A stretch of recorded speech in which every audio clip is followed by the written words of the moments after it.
இதெல்லாம் டிஆர்பிக்காக பண்றதுங்க, இதை போய் பெருசா எடுத்துக்காதீங்க அப்படின்ற மாதிரி இப்போ கேபிஒய் சரத் வந்து குக் வித் கோமாளி இஷ்யூ பத்தி நம்ம மணிமேகலை பிரியங்கா விஷயத்துக்கு கருத்து தெரிவிச்சிருக்காரு.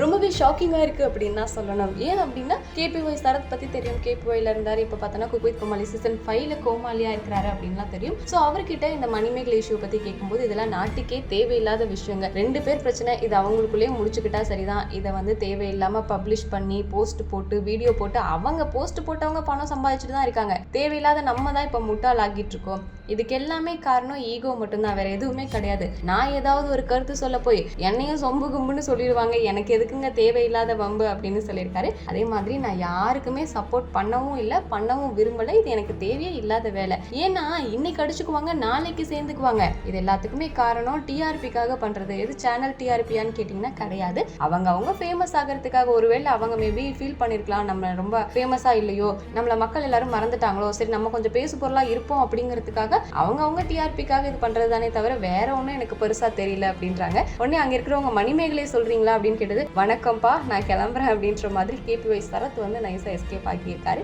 ஸோ இதை பத்தி உங்களோட கருத்து என்ன? ஏன்னா ரீசெண்டா மணிமேகலை பார்த்தீங்கன்னா குரேஷி, சுனிதா அண்ட் ஷக்கிலா இவங்களை பத்திலாம் ரொம்ப மறைமுகமா பேசியிருந்தாங்க. அடுத்ததா சரத் இந்த லிஸ்ட்ல இணைவாரா அப்படிங்கறதெல்லாம் நம்ம வெயிட் பண்ணி பார்க்கலாம். இதை பத்தி நீங்க என்ன நினைக்கிறீங்க? யார் மேல தப்பு, யார் மேல சரின்னு நினைக்கிறீங்கிறத கமெண்ட்ல சொல்லுங்க. நம்ம சேனலை நீங்க இன்னும் சப்ஸ்கிரைப் பண்ணாம இருக்கீங்களா? சப்ஸ்கிரைப் பண்ணிக்கோங்க. அப்பதான் சூப்பரான எக்ஸைட்டிங்கான நியூஸை தொடர்ந்து பார்க்க முடியும்.